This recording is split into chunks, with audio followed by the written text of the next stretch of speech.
Hey guys, welcome back. In this lesson, we're going to discuss about POJOs. POJOs are plain old Java objects. We will learn why we need POJOs, when we will be using them, and how we will be using POJOs. So let us start with why we need them. You can create a POJO representing a person or thing or a process. Let us say a person, employee. Now you can set employee name, date of birth, SSN, etc. If you take a thing like car, you can set type like coupe, sedan or SUV, and you can set transmission type automatic, manual or Triptonic. So these are the different types of objects we have, whether it is an employee or a car or a process. An example for a process is a banking process. So make deposit, withdrawal, cashier check. So these are the various processes that are part of banking system. These processes can be represented part of a POJO. When to use them? Whenever we want to refer to a thing, process, or a person which has relative functionality, you can create a POJO object out of it. So if I want to collect all of the information related to an employee, I would create an employee POJO. So the reason we are covering this topic of POJOs as part of Java for test automation developers is they are useful in storing multiple sets of data for a similar type of objects. You can store multiple employees of similar object. The object is same.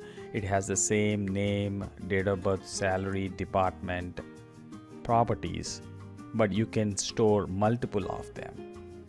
And the second reason is more futuristic. When we are developing automation tests in the future using Selenium, we use a concept called page object model. Knowledge of POJOs makes it super easy for you to understand POM, which is page object model.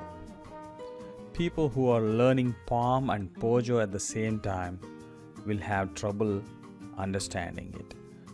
So we are kind of covering the POJOs now, and we implement this when we are doing Selenium automation. Here is the definition for a POJO. POJO means plain old Java object which contains only private variables and corresponding getter and setters. Simply, it is a normal Java class. It does not contain any kind of business implementations.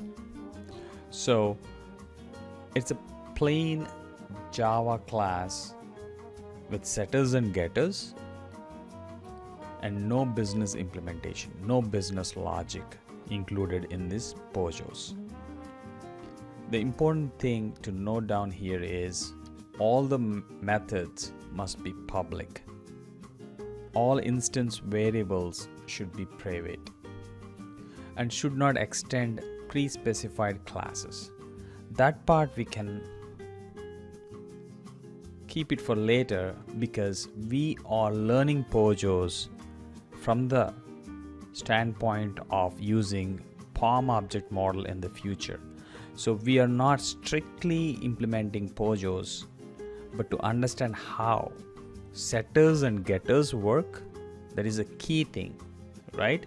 That is a very important thing, how setters and getters work, and why we want methods to be public but not the instance variables.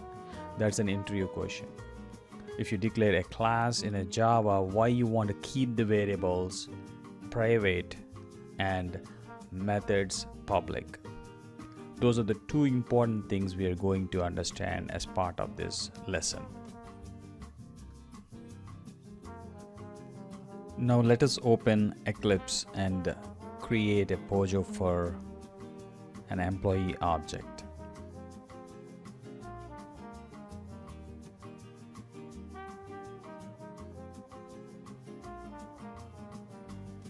So under this Java fundamentals package, I'm creating a new class by name employee POJO for now.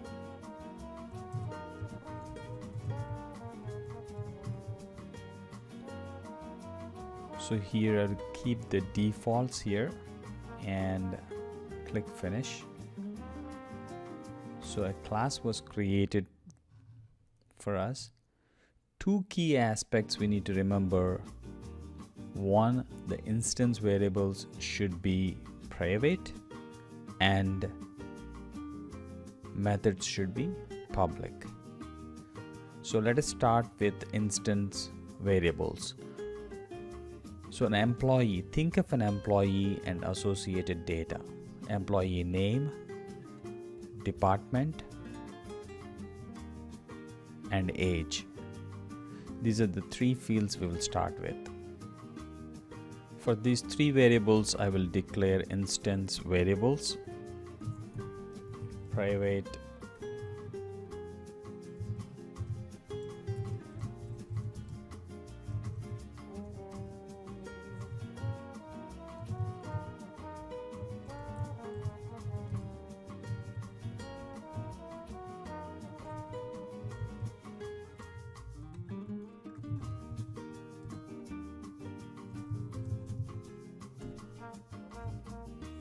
so with those variables declared, check this particular thing I am doing.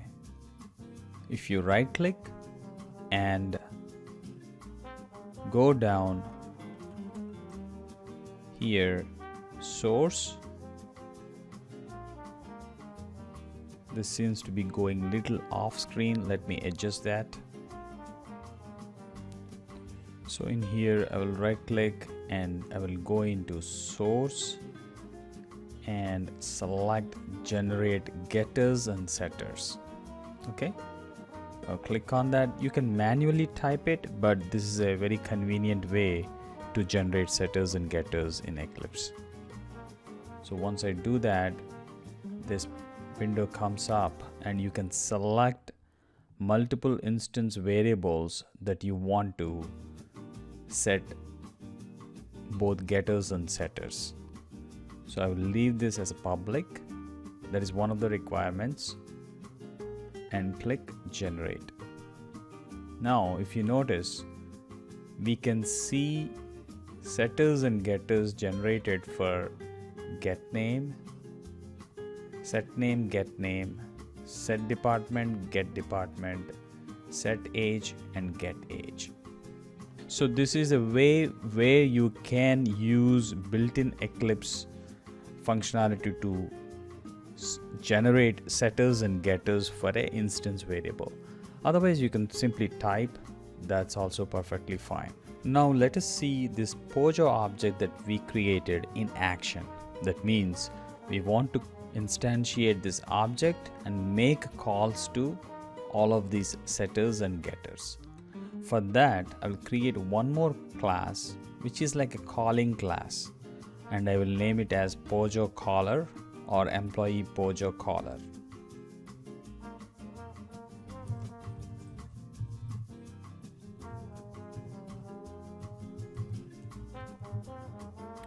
So this method, all it will have is a main method that instantiates the POJO object and make calls to it. So in the real world, think of some other class calling this POJO and creating bunch of employee objects. So here we want to create the employee POJO. So simply I will start with creating a main function so that we can make the calls to it and run the Java. Control spacebar main. Let me do it again. Backspace control main control spacebar and select the first one. Here I will instantiate the POJO object employee POJO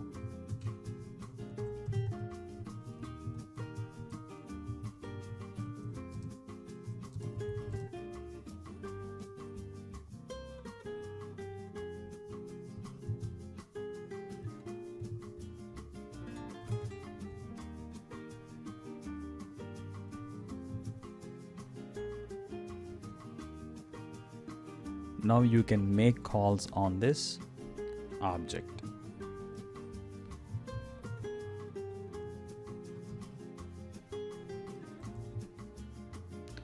I will fill in this information. So we can see here one employee object is created from this class, and we can simply create any number of objects you want using the same class. So we'll copy paste and change the object name a little bit, and probably the names also.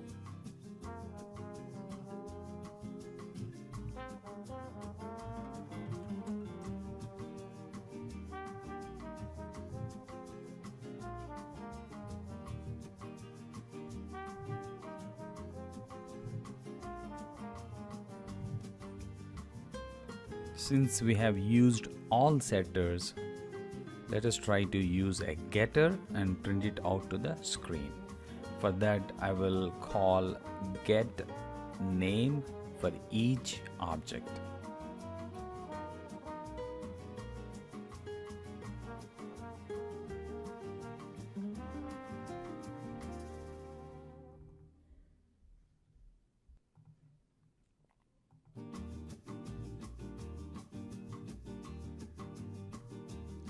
So to really print it out to the screen, we need to use the sysout, SYSO, control spacebar is again a shortcut.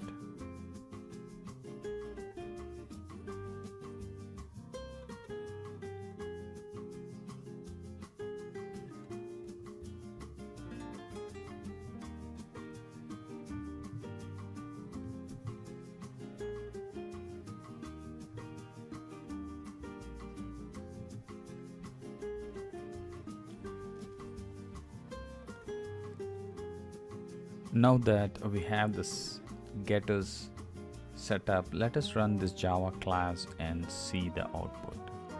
Run as Java application, and once we run, we can notice John, Mike, and Sita has printed out into the console. So we have created 3 objects, used the setters and also getters. So with the setters and getters, we are giving access to this instance variables through the methods. Now, the biggest question, why don't we make those instance variables public and let the object access them directly? Simple answer, that's not a good design principle. That's not a good design approach. And lengthier answer is, it's like giving the access to an instance variable without validating what kind of data it's been assigned to. Let us say employee means of age 18 and above. And if we are making this instance variable public, let us assume we are making it, you're not supposed to do it, but let us assume we are doing it. So I will make it public, and you can go here and you can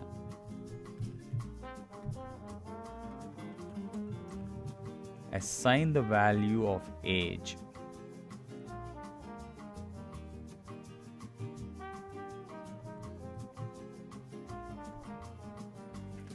So somebody can assign the value of 2-year-old as an employee age, right? So you don't have control over what kind of values has been assigned. If it is coming through a method, you can definitely validate that. Let us try to run this case and see.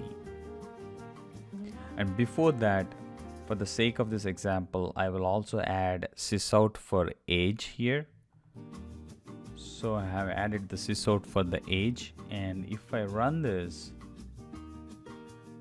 we can see John age was printed out as 2 years. So this is happening because we are directly giving access to the instance variable. But if it is coming through set age, let us assume that. For a moment, I will comment out that, and you can still assign 2 here.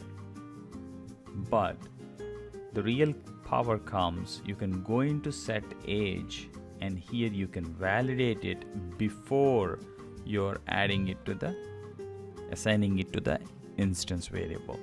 So I can do if age greater than 17, then only make this value assigned to the instance variable.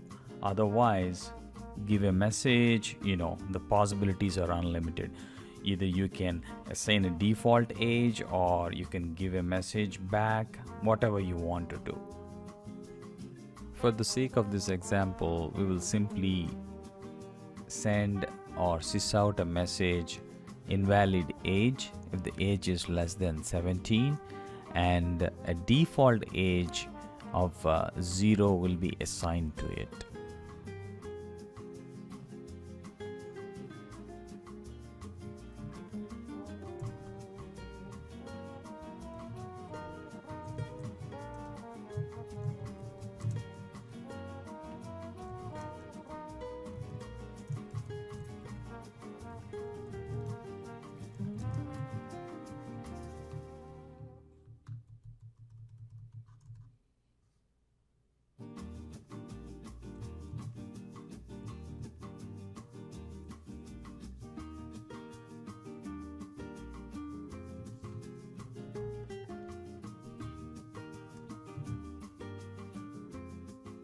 You have to be careful with these curly braces, making sure we are opening in them correctly and closing them correctly. And so if age is greater than 17, assign it, else assign a 0 value to the age and print out as invalid age. Now let us try to run this with a value of 2. Now we can see invalid age has been printed out and a default value of 0 has been assigned. So this is just for the sake of example. You can assign a value, or you can simply stop the entering of those values and throw an exception. That's out of scope of what we are talking about here, but we want to understand here the power of using methods to access member variables is important, so that you can validate the data before it's been assigned to instance variables of that particular object. So this concept can be used in page object model in Selenium down the road. To conclude this lesson, we have seen two primary advantages. One is POJOs can be used to create a collection of objects with a similar functionality but different data. So we have multiple employees who has a similar type of data but not same data, and that's number one. Number two is we have used methods to access instance variables by using public access modifier for methods and private access modifiers for instance variables.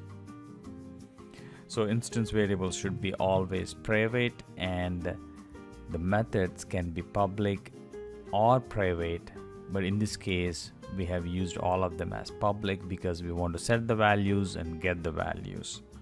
Okay, with that I will conclude this lesson. You may now move on to the next one. Thank you.